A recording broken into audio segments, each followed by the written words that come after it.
स्वागत है आप सभी का। केंद्र राज्य संबंध एवं अंतर्राष्ट्रीय परिषद।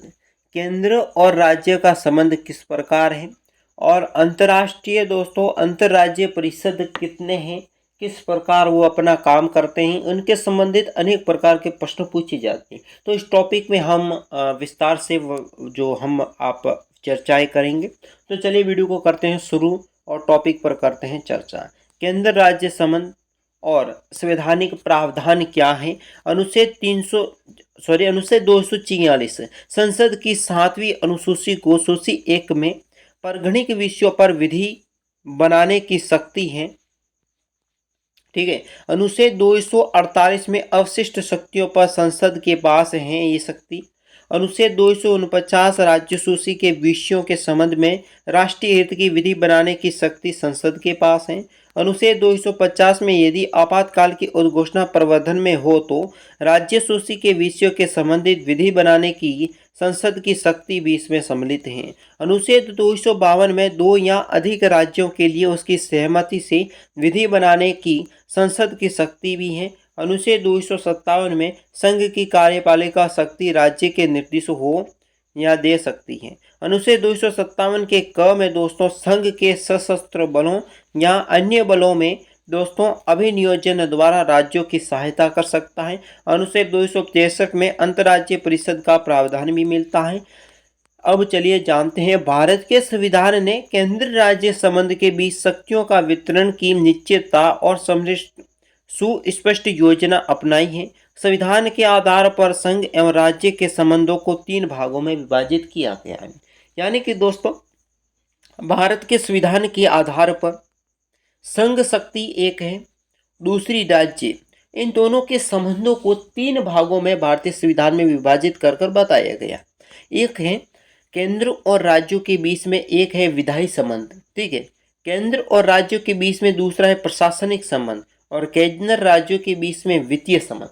3 प्रकार के संबंध हैं, उन पर हम चर्चा करेंगे जो संविधान में उल्लेखित है। एक शब्द में लिखा हुआ है कि विधायी संबंध दोनों केंद्र और राज्य के बीच में कैसे होना चाहिए। दूसरी बात में बात की जाती है केंद्र राज्यों के बीच में प्रशासनिक संबंध किस प्रकार होना चाहिए, और तीसरी बात की है कि वित्तीय संबंध किस प्रकार का होना चाहिए। भारत संघ में केंद्र राज्य विधायी संबंध का नाम दिया गया है। इन सूचियों को 7वीं अनुसूची में रखा गया। कौन सी अनुसूची में रखा गया है? 7वीं अनुसूची में। याद रख लेना, यह प्रश्न पूछा जा सकता है।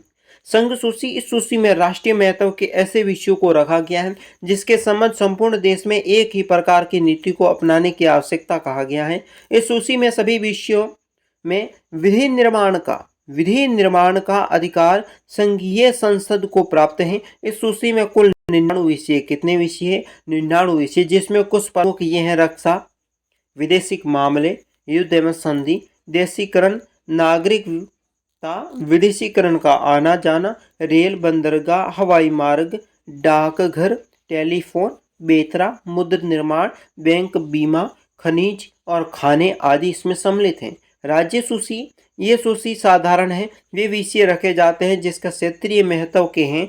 इस सूची में विषयों का विधि निर्माण का अधिकार सामान्यतः दोस्तों राज्यों का होता है।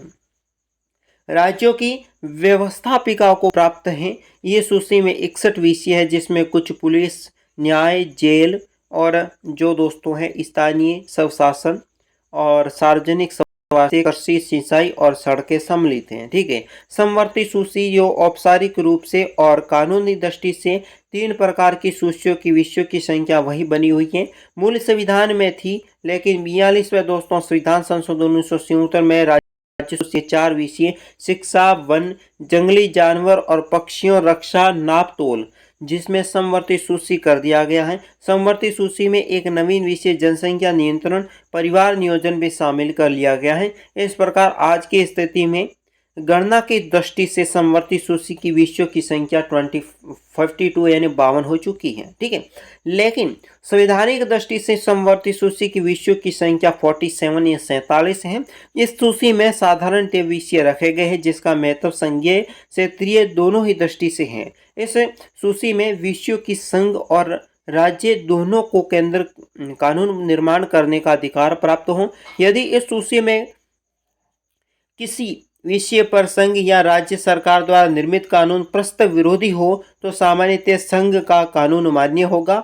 इस सूची में 47 विषय हैं, जिसमें से कुछ विषय हैं फौजदारी, विधि प्रक्रिया, निवारण, निरोध, विवाह, वैवाहिक विच्छेद, दत्तक, उत्तराधिकारी, कारखाने, श्रमिक संघ, औद्योगिक विवाद और सामाजिक सुरक्षा, सामाजिक बीमा, पुनर्वास और पुरातत्व, शिक्षा और वन ये सम्मिलित किए हुए। अब बात करते हैं अंतर्राज्यीय परिषद। अंतर्राष्ट्रीय परिषद क्या है?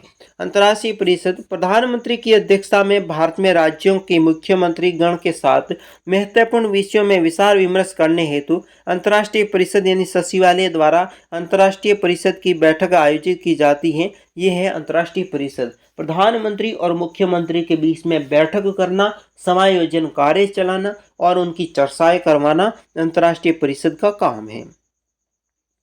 संविधान के अनुच्छेद 263 के अंतर्गत केंद्र राज्यों के बीच में समन्वय स्थापित करने के लिए राष्ट्रपति एक अंतर्राष्ट्रीय परिषद की स्थापना करेगा। अंतर्राज्यीय परिषद की स्थापना करेगा। पहली बार जून 1990 में अंतर्राज्यीय परिषद की स्थापना की गई थी, जिसकी पहली बैठक 10 अक्टूबर 1990 में हुई थी। इसमें 3 सदस्य होते हैं, ठीक है। एक प्रधानमंत्री तथा उसके मनोनीत कैबिनेट स्तर के मंत्री, सभी राज्य एवं संघ क्षेत्र के राज्यों के मुख्यमंत्री एवं संघ राज्य क्षेत्रों के प्रशासक इसमें होते हैं। अंतर्राज्यीय परिषद की बैठक साल में 3 बार आयोजित की जाती है, जिसकी अध्यक्षता प्रधानमंत्री और उनकी अनुपस्थिति में प्रधानमंत्री द्वारा नियुक्त कैबिनेट स्तर के मंत्री करते हैं। परिषद की बैठक की आवश्यकता है कि कम से कम 10 सदस्य की आवश्यक उपस्थिति होनी चाहिए, ठीक है। तो ये अंतर्राज्यीय परिषद के बारे में आज ही टॉपिक यह समाप्त करते हैं। वीडियो का क्रेडिट भास्कर राज को पहुंचता है। और दोस्तों साथ ही गुरुजी जीके स्टडी यूट्यूब चैनल को करें सब्सक्राइब, लाइक, शेयर, कमेंट सब कुछ कर दीजिए। अधिक से अधिक सपोर्ट करें, अधिक से अधिक सदस्य करवाने की कोशिश करें ताकि हमारा चैनल ग्रोथ कर सके और लाइव लेसन में तुरंत मिल सके। आज की वीडियो में से इतना ही। वीडियो कैसा लगा कमेंट बॉक्स में आपको बताना ही।